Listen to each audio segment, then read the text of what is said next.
we're going to solve the system of equations using elimination method. Elimination is useful when the two equations are lined up in the same formatting, where you see the x's and y's together on the left side of the equation and the other numbers on the right side of the equal sign. To do elimination, we're going to take these two equations and add them together. If we start to add these, positive 3y and negative 3y makes 0. That cancels out, and that's why it's called elimination. Positive 3 and negative 3, the y's get eliminated from this problem. Now we have 2x plus 5x, 7x, and then negative 2 plus 16, 14.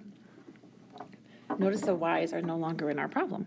All we need to do is finish solving for x. We're going to divide both sides by 7, and we get x equals 2. Is this your final answer? No. The original problem had both x and y. So we need to go back to the original and finish finding the y. I'm going to pick the top equation. It does not matter which problem you pick. So we'll pick this one, and then we are going to substitute in our answer for x. So the equation said 3y plus 2, but we're going to change that x also to a 2, equals negative 2, and we need to solve for y. So I'll do the calculation. 3y, 2 times 2 makes 4, and finish solving for y. To get the y by itself, minus 4 on both sides. The 4 minus 4 cancels out.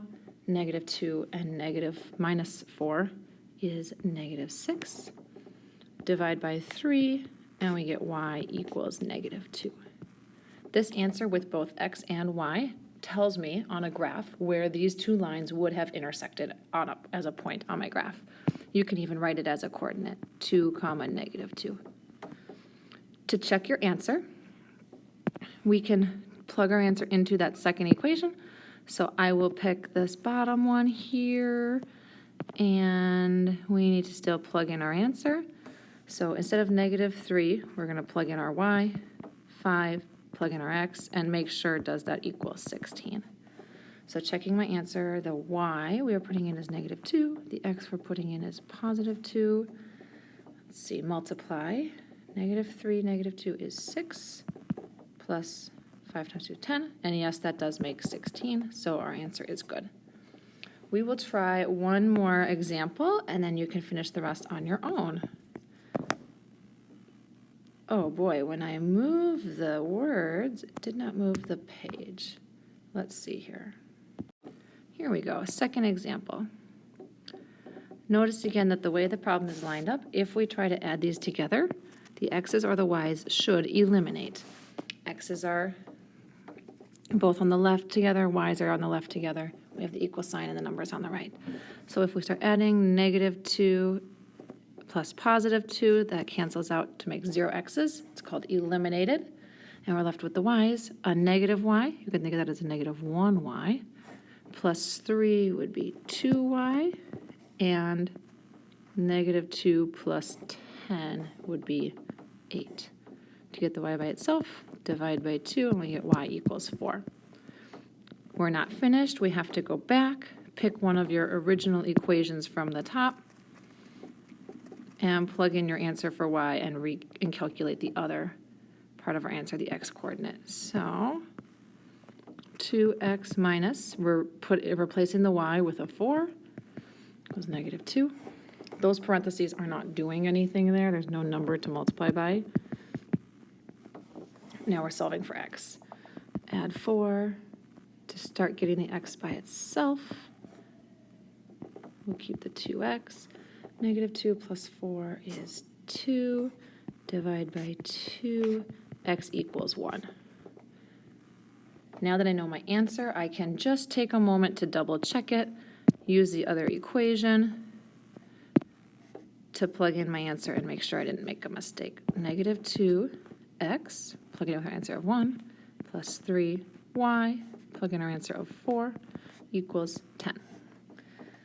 Multiply, negative 2 times 1, and 3 times 4, and yes, that is 10, so our answer is correct.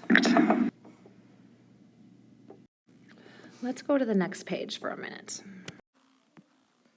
Notice these two equations. If I try to add them together right now, 2x plus 2x would make 4x, 7y plus 3y would make 10y, and 13 and 5 would make 18. The x and the y, neither one of them got eliminated. Nothing canceled out. So then we need to do an extra step. I'm going to erase this work. Instead, what we should do is make that one of the two equations completely negative. So maybe I'll choose that bottom equation, and I'm going to switch it from positive 2 to negative 2 to negative 3y and to negative 5. Now that the entire bottom equation is negative, now I can add them together. So the positive 2x and negative 2x eliminates, cancels out. 3y is negative, so 7y and negative 3y would be 4y. And 13 with negative 5 would be 8. Now to get the y by itself, divide by 4, and we get y equals 2. Don't forget to go back to one of your originals and plug it in. So maybe I'll pick this lower equation where the numbers are smaller. 2x plus 3y, which was a 2, equals 5. Notice I didn't put the negatives in. You don't need to repeat that change. You can go back to the original. All right, 3 times 2 is 6. Everything else stays the same. We can minus 6 from both sides. So we get 2x equals negative 1. And then to get rid of the 2 with the x, we'll divide by 2. And negative 1 divided by 2 gives us x equals negative 0.5, or negative a half. So remember, if you see an equation where the variables are both positive, 2x and 2x, first step you want to do is multiply one, or make one of the entire equations negative so that you can cancel out positive 2x with negative 2x.